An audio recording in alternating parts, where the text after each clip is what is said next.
ఇక శివుడి దగ్గరికి వెళ్తాడు. అక్కడ కూడా అసంతృప్తి కలిగింది భృగు మహర్షికి.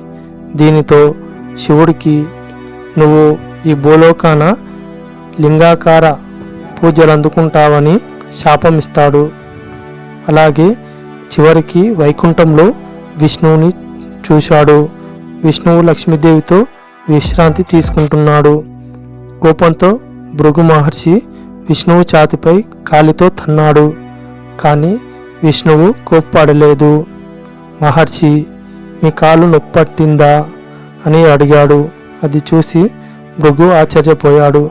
కానీ లక్ష్మీదేవి మాత్రం అవమానంగా భావించింది. నా స్థానమైన విష్ణువు ఛాతిని తన్నినా నువ్వు సహించావు అంటూ వైకుంఠాన్ని విడిచి అవమానం కోపంతో భూమిపైకి వచ్చింది లక్ష్మీదేవి.